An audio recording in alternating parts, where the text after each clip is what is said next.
I'm in my car again, vroom vroom. If you remember that meme, then you are old enough. But anyway, it is a weekend full of football. It's the later kickoff, which means I get to have a bit of a longer lie-in.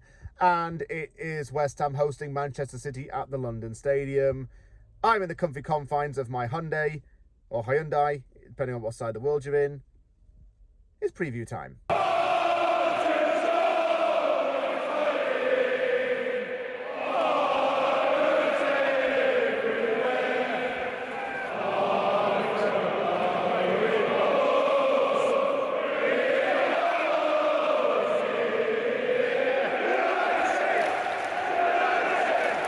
We've always had a good relationship with Manchester City.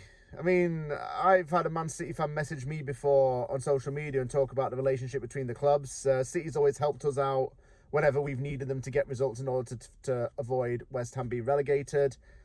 And we've had a good bond between the fans, which dates back to 1987. Should be a very good game as usual. And I think in the last 2 or 3 seasons, we've faced City at home and it's never really been that bad. Yeah, we might have lost a couple of times, but we've never played too shamefully. And we've always given 100% whenever we've played them, I think. When we go up to the Etihad, though, it's a different story. But let's focus on what we do at the London Stadium and see what can come of this.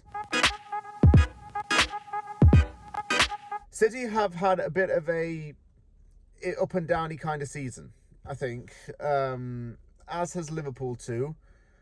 But City is going to be tailing Arsenal for the Premier League once again. It's going to come down to the game against those two, I think, to decide who really gets the Premier League title. And that was the case for the last 2 or 3 years.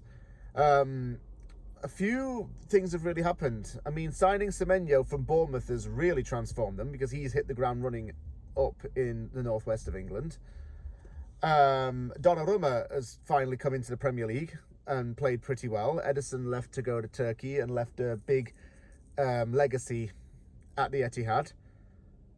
I think that Rodri coming back is a big thing for them as well. He was out with a long-term lower body injury, and not having his presence in the midfield really did hurt them. But now he's back and he's looking pretty good. It's like he never got hurt.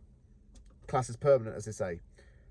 The recent result with that loss in the Santiago Bernabeu, well, it just shows that English teams haven't done very well in Madrid this week. I kind of liked it when Spurs lost, though. Thought it was funny. But, nah, it's okay, though. City's season's been one that's not been plain sailing, but I don't know if it's really going to be one to forget. Donnarumma is an excellent goalkeeper. I remember watching him in the Euros. I thought he was absolutely class there.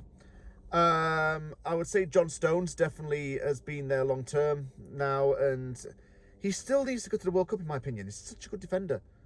Rayan Cherki, excellent midfielder. One of the players who's really making a name for himself in Europe. Semenyo, I've mentioned. Thierry Reinders, I remember when he scored for AZ Alkmaar against West Ham in the Conference League. He then went to AC Milan, now he's at Man City. So everything's come full circle for him. Phil Foden has good spells when he wants. Haaland doesn't get a mention on this because he's on a major goal drought. And even Igor Thiago could overtake him for the Golden Boot, and that would be quite something. Still, though, I can't say I fear all of City's team, though. Some players are better than others.